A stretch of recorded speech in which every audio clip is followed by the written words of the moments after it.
भारत में आज सवेरे तक 70,756 केसेस कोविड पॉजिटिव आए हैं। इसमें से 22,455 हमारे कोविड के मरीज़ पूरी तरह से देश में ठीक होकर घर वापस चले गए हैं। और जैसा कि लगातार हम पिछले काफ़ी समय से देख रहे हैं कि हमारा रिकवरी रेट हर दिन जो है वो पिछले दिन से बेहतर होता है। तो आज ये हमारा रिकवरी रेट 31.7% है। और जैसा कि लगातार इस पूरे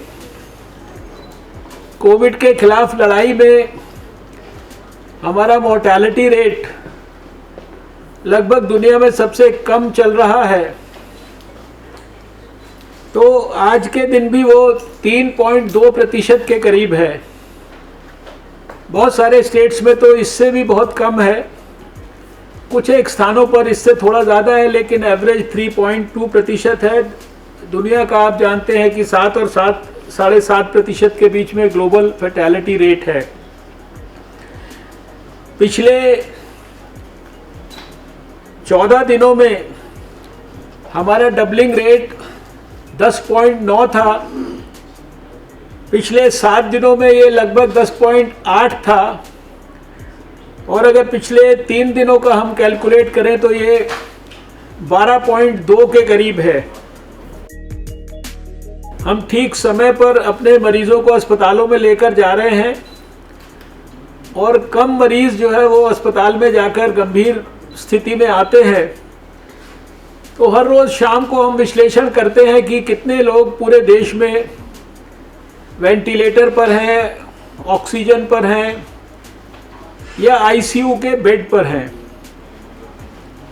तो कल शाम का जो हमारा विश्लेषण है वो हमें बताता है कि कल 0.41% मरीज हमारे वेंटिलेटर पर थे। 1.82% मरीज हमारे ऑक्सीजन की सहायता से अस्पताल में थे और 2.37% मरीज आईसीयू के बिस्तर के ऊपर थे। ये जो माइग्रेंट लेबरर्स हैं, इनकी वजह से बहुत ज़्यादा प्रॉब्लम नहीं होगी। ये बेचारे जो है, इनका उन लोगों से संपर्क ही नहीं हुआ जिनके पास सबसे ज़्यादा बीमारी है।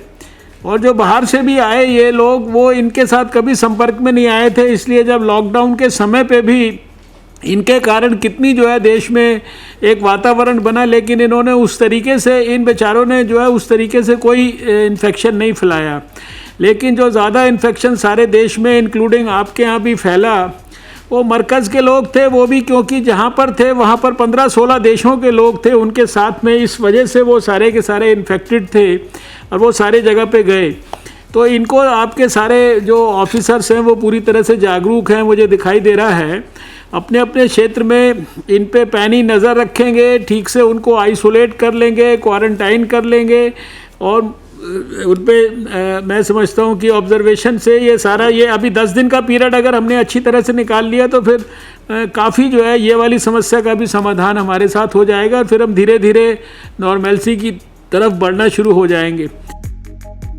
मुझे पूरा विश्वास है कि ये जो फेज़ है ये 10-15 दिन का ये भी निकल जाएगा, इसमें मुझे कोई ज़रा भी शक नहीं है। और सिर्फ हमें अपनी नज़र को गाड़ के रखना पड़ेगा जो हमारी तकलीफ़ है। अभी इतने बड़े देश में हम जो सफलता बाकी दुनिया के मुकाबले बेहतर कर पाए हैं वो इसीलिए कर पाए हैं कि हमने जो अपनी नज़र है वहाँ से ज़रा भी हिलाई नहीं जहाँ प्रॉब्लम है और प्रॉब्लम की जो संभावना है।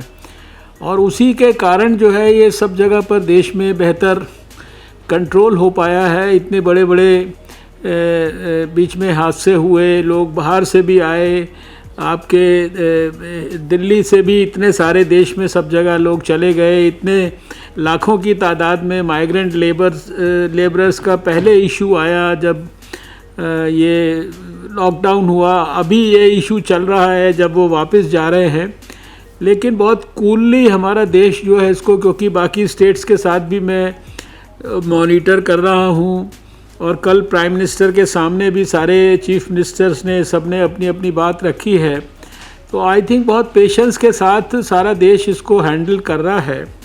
थोड़े दिन की और धैर्य की बात है। मुझे पूरा विश्वास है कि ये जो संभावित तूफ़ान है ये भी जो है निकल जाएगा, और उसके बाद हम लोग जो है एकदम कूलली सारी चीज़ें सेटल कर पाएंगे।